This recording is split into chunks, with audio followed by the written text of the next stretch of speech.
દર્શક મિત્રો, હું છું પરમાર અનિશા. તમે જોઈ રહ્યા છો લોક સામના ન્યૂઝ. તો જોઈએ આજના સમાચાર લાઠીથી અમારા રિપોર્ટર ભાવિન સાકરિયા સાથે. લાઠી તાલુકાના ખેડૂતો માટે આનંદના સમાચાર રૂપે તળાવ રેસ્ટોરેશન કાર્યનું ખાતમુહૂર્ત સ્થાનિક ધારાસભ્ય જનકભાઈ તળાવિયાના હસ્તે વિધિવત રીતે કરવામાં આવ્યું હતું.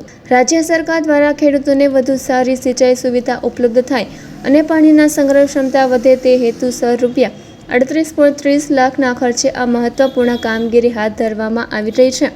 આ પ્રસંગે ધારાસભ્ય જનકભાઈ તળાવિયાએ જણાવ્યું હતું કે રાજ્ય સરકાર ખેડૂતોના હિતને સર્વોચ્ચ પ્રાથમિકતા આપી રહી છે.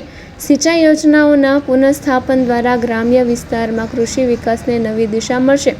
આ તળાવની રિસ્ટોરેશનથી આજુબાજુના ખેડૂતોને સિંચાઈ માટે પૂરતું પાણી ઉપલબ્ધ બનશે, જેના પરિણામે કૃષિ ઉત્પાદન વધશે અને ખેડૂતોની આર્થિક સ્થિતિ વધુ મજબૂત બનશે.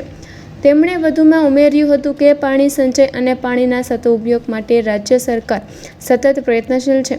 ગામડા સુધી વિકાસના કાર્યો પહોંચે અને ખેડૂતોને ખેતીમાં સરળતા રહે તે માટે વિવિધ યોજનાઓ અમલમાં મૂકવામાં આવી રહી છે.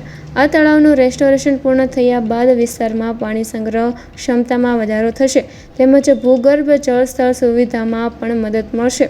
ખાતમુહૂર્ત કાર્યક્રમમાં જિલ્લા પંચાયતના સદસ્ય, તાલુકા ભાજપ પ્રમુખ, મહામંત્રી, સંગઠનના કાર્યકર્તાઓ, તાલુકા પંચાયતના ચૂંટાયેલા પ્રતિનિધિઓ, સરપંચશ્રી, આગેવાનો, ખેડૂતો આગેવાનો તેમજ મોટી સંખ્યામાં ગ્રામજનો ઉપસ્થિત રહ્યા હતા.